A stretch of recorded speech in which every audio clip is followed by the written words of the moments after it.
Well, I'm in Boston right now. This is Charles Moscowitz, and my guest is Tommy Breedlove. He's the author of Legendary, coming out of, I think you're in Atlanta, right, Tommy? I'm in Atlanta today. I normally live on Delta Airlines, but today I'm in And Atlanta. there you go. Okay, so you're quite well. Right now, no one's living on Delta Airlines. Indeed.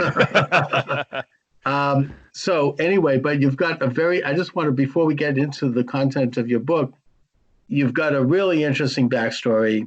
You've had ups and downs, and in a way, that's very interesting because someone who's experienced failure is in a better position to understand what success is. I think Hmm. it was Bill Gates who said that he always, when he'd hire executives, he would hire people who had gone bankrupt or who had had a major failure because, unlike someone just out of college who got a business degree who didn't really know real life, there's somebody who's dealt with adversity and came out of it and knew how to deal with real life situations and what it took to, emotionally, mentally, spiritually, whatever, to fix themselves to the point where they can emerge and be better. So you strike me as that type. I mean, you were incarcerated as a young man. You then became a very big success in finance, but yet you weren't connecting that to your own personal life, in which Hmm. led to some kind of a breakdown. Then you basically developed an integrated personality where you could be successful, but at the same time live a truly heroic and self-directed life. So, let's find out what makes you tick. Oh, absolutely, brother. Do you want me to share a little bit of my backstory to get a little more in depth of how Please. what that? And I'll do it pretty quickly too. So I grew up in South Atlanta, near the airport, actually. Mm-hmm. Dad was a mechanic at Delta. Mom worked a lot of part-time jobs. Really hardworking, solid, blue collar, good roots part of the world. Unfortunately for me, I grew up with a lot of abuse and violence inside the house and some outside of the house. There were some racial tensions and some other things that were happening in that particular part of the world back in the Mm-hmm. 70s and 80s. And so the worst thing that happened to me is I become what I hated. So over time, as a young man, slowly but surely, I became that angry, violent type. It's kind of the apple didn't fall from the tree, for lack of a better word. And Right. so I at guess.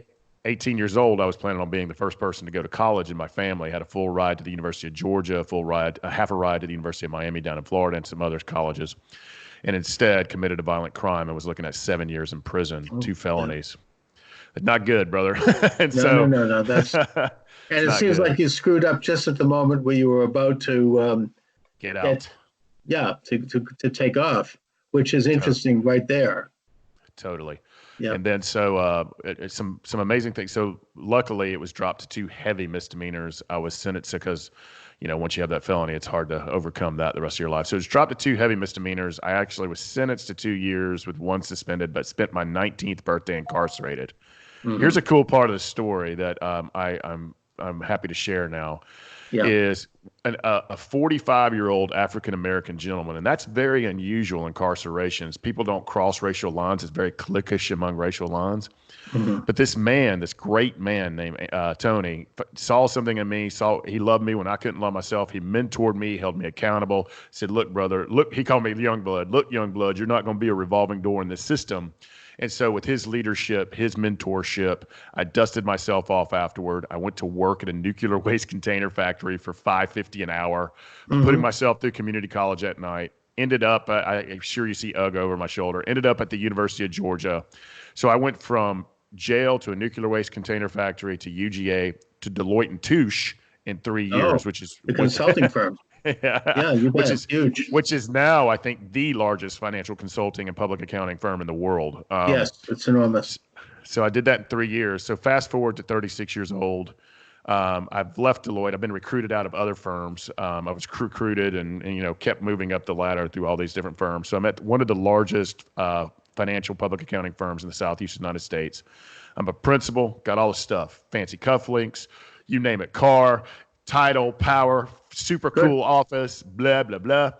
And I couldn't figure out why I was so unhappy and so miserable. And when the money, the power, the next big deal, the next big paycheck, it didn't fill me up. I basically turned into the Wolf of Wall Street, and the darkness that happens in that Oh yeah, story. I've seen that. Sure. So that's And what I that turned and into. that's a true story. I mean, that's That's happening. And I lived it. And I lived it Yep. as well. And Sure. so I found myself probably doing some multi-million-dollar deal or financial audit 2 weeks before this, but then I found myself lying in a ditch in downtown Atlanta, staring up at the sky, half dressed, didn't know where my car was, thinking, how the hell did I get here? And I knew right then, I don't know if it was that little boy, I don't know if it was God or a combination of both. It says, you got to get up and you got to be better and you got to dust yourself off. And so, brother, I went through this massive emotional, physical, mental, and spiritual transformation. I didn't leave the world. I didn't leave the financial world, but I made me my full-time job, man. And so the most amazing things started happening over the next 3 years. My marriage, luckily, my wife, she's been a foundation in my life. She stayed with me through all of this. My Excellent. marriage became the best it's ever been. The negative influences and friends disappeared out of my life. My network, my friendships, they started going up 5, 10x. And then in my professional life, man, I went from junior partner to senior partner to international practice leader to elected to the board of directors. At 39 years old, there I am at the top of the game. I'm a senior partner, equity holder, and a board member just by being a better man, a real leader, a man of integrity, a man of accountability, a man of actions. No longer the tough guy, cool guy, important guy, those fake masks that we wear. But I was just living my life. And so there I am at the top of the game. And this is when things started really shifting for me, is that all of these entrepreneurs, corporate executives, lawyers, bankers, accountants, some politicians, my network really, my professional network started reaching out to me and said, look, man, you didn't give up your drive. You didn't give up your ambition. You didn't give up your integrity. Your relationship's best there ever was. You've got peace of mind and balance in your life. What drug are you taking? How do you do it? Give it to me, man. I want that. And I was like, look, it's a lot of work. And so that's when my book, Legendary, which has now become a USA Today and Wall Street bestselling book. I'm super excited about that. That's amazing. But this is the playbook, literally, that changed my life, transformed my life. I didn't want to give up my financial confidence, my ambition, my drive, but I wanted to have a whole list. I wanted to have it all in life. I wanted to be happy and peaceful and successful. And I'm a big believer that we can have it all. I don't like the victim mentality. I don't like the entitled mentality. I just think if we're accountable, we work hard, great, and we rewire our brains, hearts, and minds to believe we're good enough. We have. And so I literally, at the top of my game, I remember this on Valentine's Day, I called my wife and said, I'm going to sell my equity in this firm and resign. And I was the 65% breadwinner of the company. Wow. I was like, I've got to I'm being called to be a coach, to be a mentor. So I do a lot for entrepreneurs, executives, ambitious people who want better relationships, who really want to be the master of their business, money, and mindset and relationships with their significant others and family. That's my cup of tea. And so about the 50th or 100 guy, whether it was in a mastermind format, a one-on-one coaching format, me on a stage or group coaching, I realized this playbook that changed my life is literally changing their lives. And so that's when I decided to write the book, Legendary. And it is my pinnacle thing in life. I'm so proud of it. It's something that I think right now during this COVID nonsense it's a necessity, not a luxury, because we've all got fear. Our businesses are struggling. Politicians are at their throats more than they've ever been. There's a lot of nonsense in the media. There's a lot of fear and division. And so for me, books like this that help us conquer our time, find purpose, master our mindset, and develop better relationships and build toward financial confidence and freedom. These are the books. These are the teachings that are necessary at this time. So I'll stop talking now. That's my story, brother. No. It's a perfect book for the COVID-19. Now that we're all cooped up inside, we have a chance to think about our lives, to think about our relationships, get to know the old ladies, so to speak, get to know the kids. It's self-sufficiency. That this is a good addendum to that, and I think that it's quite admirable that you, as a very successful businessman who was at the top of the game, making huge amounts of money and being in the middle of these deals, was able to suddenly realize that part of your purpose in life and part of your joy was to also teach other people how to function in the world of success, and at the same time be, to mentor them. To me, that's like a spiritual thing. I mean, that's a calling. And the fact that you were able to separate yourself from the business, you made your money. You didn't have anything to prove, right? I mean, then you decided you wanted to give something back. This is like in a way like what some very wealthy people do, I don't know, Bill Gates. I don't know if he's a good example of that, but Warren Rockefeller Buffett. did it. Yeah, I mean, they're giving their money to various causes. They've stepped aside.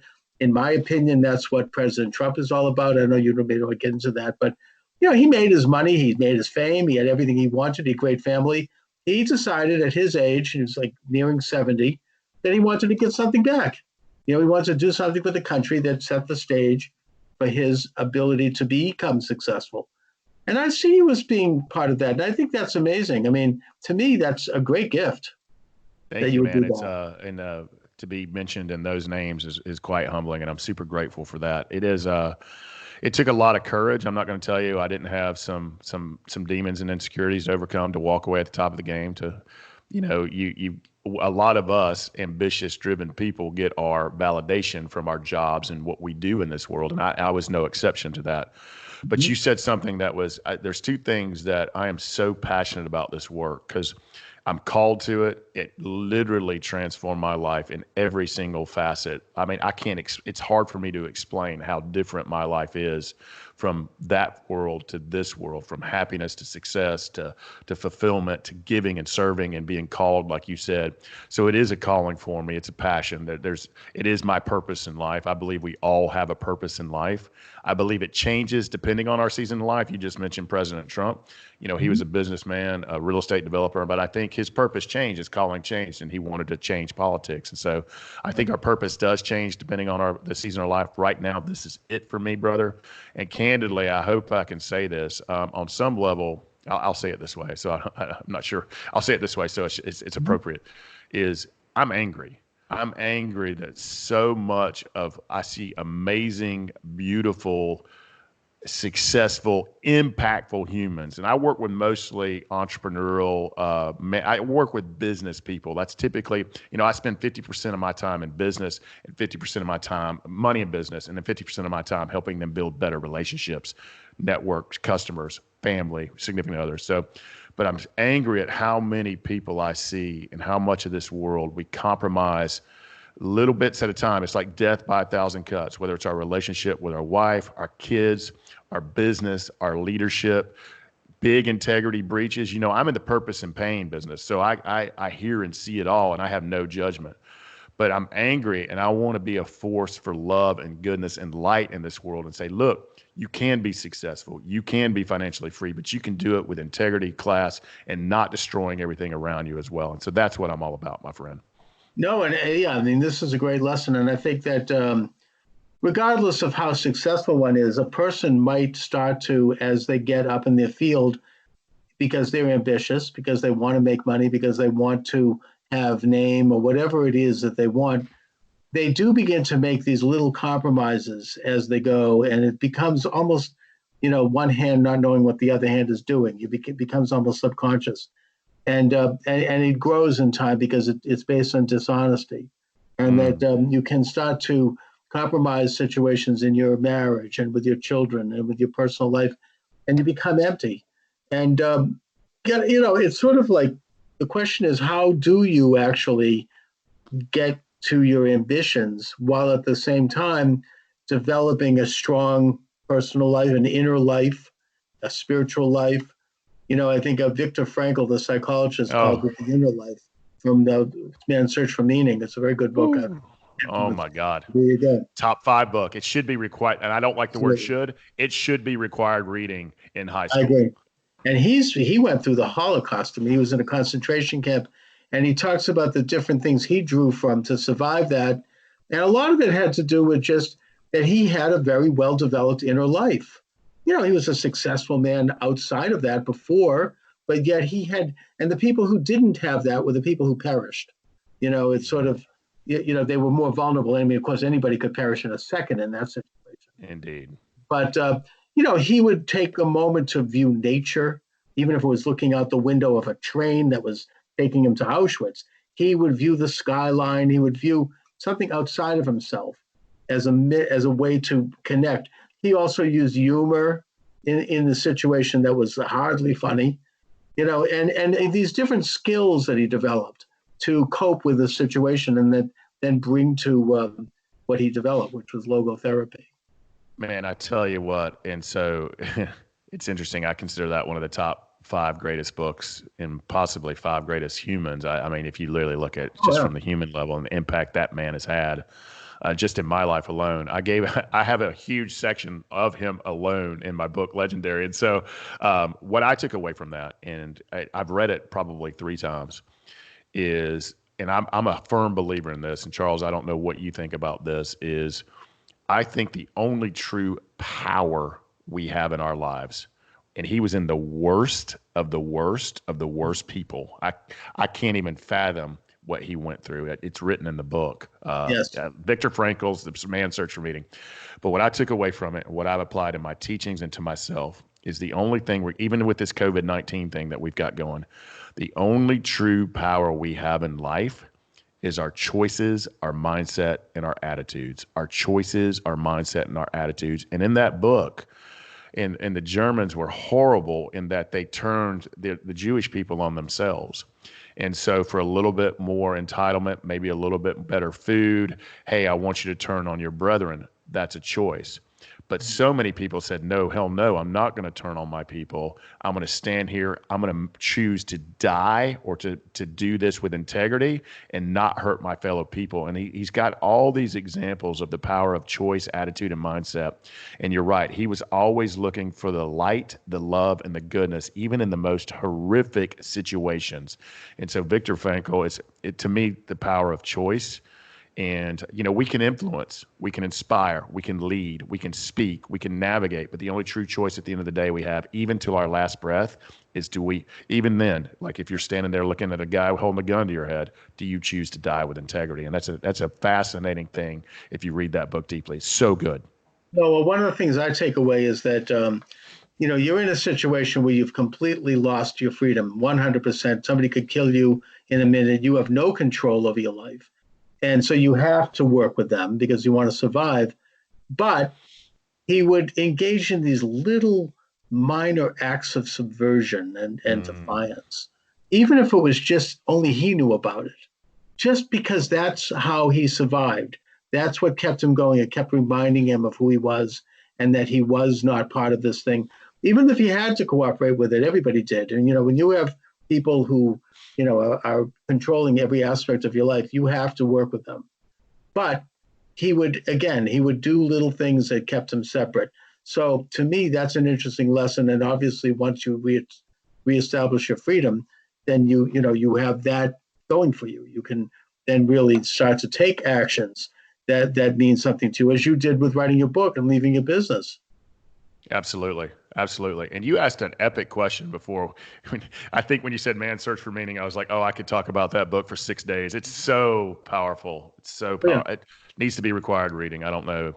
Whoever listens, I know you've got a big following. Please make this required. Yeah, no, I'm a big fan. Absolutely. Please make it required reading for everyone, especially in your family. But you asked a great choice is how do we live with our integrity, with keeping our ambition, with keeping our drive, with wanting more? And I think us as Americans and us in free capitalistic societies, our desire for more and better makes us more innovative. It makes us powerful. Our desire for freedom, I think it's a beautiful thing. But for me, it starts to me with who you surround yourself with. If your inner circle, I call it my inner board of directors, they hold me accountable to my value systems. If I start getting off the tracks, they kick me in the face and then they pick me back up. But I'm a fan of, you have to surround yourselves with people that you love and trust, who love and trust you, who want the best for you. They're not jealous of your success or envious of you. They just want the best of you from love.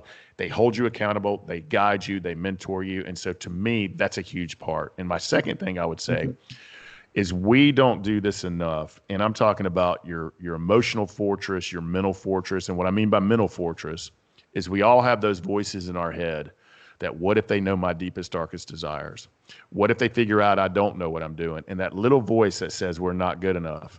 There's tools, simple tools and tactics, et cetera, that we can start minimize that voice and start maximizing that I believe in myself. I'm good enough. I'm valuable. I'm worthy. I'm enough. And I'm talking about some of the baddest dudes around come into my office. I mean, men's men, and they still struggle from that mindset. And let me tell you what else they struggle with. As men, as powerful men, unconditional love for ourselves. We can give love, but it's super damn hard for some of us to receive love. So to me, every single day, brother, and I am adamant about this, and I require, whether it's my mastermind clients or my one-on-one clients, I require them.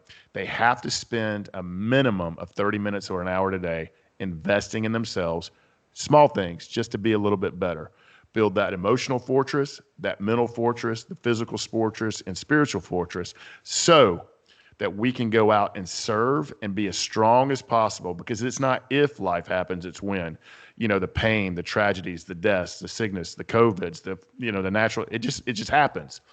But if we just a little bit of time each and every day with some small basic tools, we prioritize ourselves so that we can go serve others.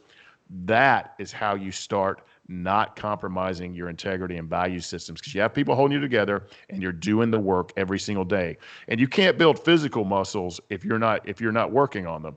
Same thing goes with your mental, spiritual, and mind muscles. And finally, I'm a big believer in this. I think work-life balance and balancing of time is nonsense. I really do believe it's nonsense. However, I think Bill Gates, Donald Trump, Warren Buffett, they have the same 24 hours in the day we do, and probably higher demands on their time, much higher demands. However, we have to become the masters of our time and reconquer our time and prioritize and reprioritize depending on what's going on in our life. If our wife or kids need us, we got to prioritize there. If we want to build a world-class business or a world-class movement, or we run for politics, our time goes there. So we have to know that we are the masters of our time. And busy is code for I am not in control of my time, which is just not true. So just things to think about. That's ways that we keep this train on the tracks, and so that we don't have these big integrity breaches like you see at Enron and others. Mm-hmm. And here's the thing I've noticed too. I want to say this because I work with a lot of entrepreneurs. There is a lot of, I'm not going to say who they are. There's a lot of people out there that say that business and corporations are bad. That's nonsense. Only a small percentage, very small percentage. And that's what we blast all over our media. Let me tell you, every single one of my clients, whether in a mastermind or one-on-one, here's what they started with me. Tommy, this is tough times. We've lost a lot of revenue. We've got big decisions to make. I want to save my company and save my employees. Let's dig in, and how do we do it? That's where 100% of the people who contacted me, their business and their people, how can we do the best for them? Let's brainstorm together. How do we overcome these financial consequences? How do we invest back in? What can we do to keep, because they consider, it's called a profit burden. They consider they're just as important as their family and their children. I have these lives in my hands, and some of the guys I deal with, 4 or 5, some of the guys I deal with, 1,000. But they take it very serious. These are men of integrity and women of integrity, and business is a force of good. So whoever out there is telling you that business is bad, stop listening to them. That's just ideology. I mean, they don't know, and these are usually people who know nothing about business. Right, academics. Obviously, 99% of corporations and businesses are well-meaning and are good, and they're offering a product or service. They care about their employees. They're made up by their employees. They care about their owners and their stockholders. And that system is the best, most progressive system ever known to man. The development of these big companies that can create things and create wealth and create products and help people. So, that's just ideology. But I like what you're saying about having a team of people around you, both professionally and personally, that are people you can trust, that are people that are good at what they do, and that are people that you're in sync with. That's so basic to anyone that's successful, to have that, and it's, again, both in your professional and personal life. And also the business of feeling negative about yourself.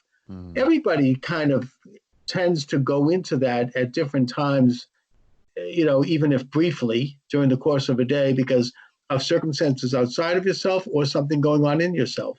And that, I find that if you stop yourself when you're in that mindset and say, just be aware that it's happening, you can get out of it.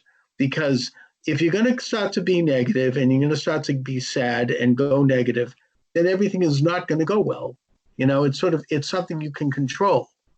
And I think that's a very valuable lesson there. That's a huge lesson, Charles, and that's a powerful statement you just made, my brother, because so the first thing you said is super, super powerful. The first thing is awareness. And so if you start, and I'm going to give you a simple tool, by the way, like a really easy tool that helps me, and it helps a lot of other folks as well.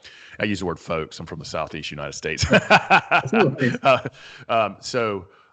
It's interesting. The first thing you said is awareness. So if you feel sad or angry or judgmental or fearful or worry, or that you lack a little control, and I think we all feel that right now. And remember, the only thing we control is our choices, mindsets. But the first key to all of this is becoming aware and saying, I don't like this. Enough is enough. And then I make a choice to start changing that feeling, which we can choose, like what you just said, we can choose to do that.